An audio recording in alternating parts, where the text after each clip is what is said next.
નમસ્કાર દર્શક મિત્રો, દિલોક સત્તા શોમાં આપણું સ્વાગત છે। વિશ્વ પ્રસિદ્ધ તાજમહેલ પર વિવાદ અટકવાનું નામ જ નથી લઈ રહ્યો। હવે તાજમહેલમાં એક મહિલાએ એવી કરતૂત કરી નાખી છે કે જેના કારણે ભારે હોબાળો મચી ગયો છે।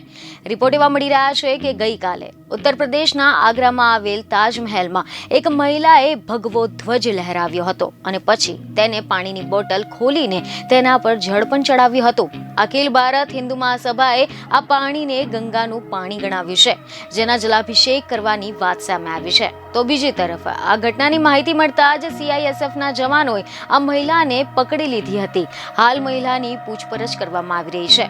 મહત્વનું છે કે ગઈકાલે શ્રાવણ મહિનાના સોમવારે આ મહિલાએ તાજમહેલની છત પર પહોંચી ગઈ હતી, જ્યાં તેને પહેલા જળ ચડાવ્યું અને પછી છત પર જ ભગવો લહેરાવ્યો હતો। મીડિયા રિપોર્ટ અનુસાર એવી માહિતી મળી રહી છે કે આ મહિલાનું નામ મીરા રાઠોડ હોવાનું કહેવાઈ રહ્યું છે અને તે અખિલ ભારતીય હિન્દુ મહાસભા સાથે જોડાયેલી છે।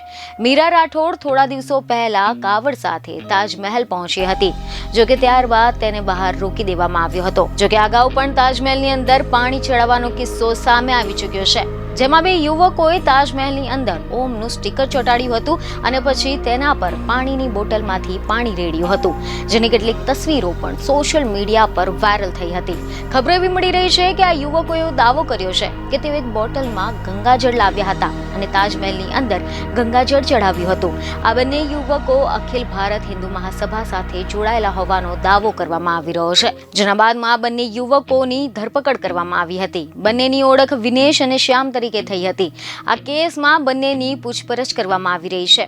જો કે આ બધી ઘટનાઓ બાદ તાજની સુરક્ષા પર સવાલ ઉઠી રહ્યા છે। શ્રાવણ મહિનામાં આ પ્રકારની સતત આ બીજી ઘટના સામે આવી છે, ત્યારે હાલમાં CISFએ મહિલાની અટકાયત કરીને તેમની પૂછપરછ કરવામાં આવી રહી છે।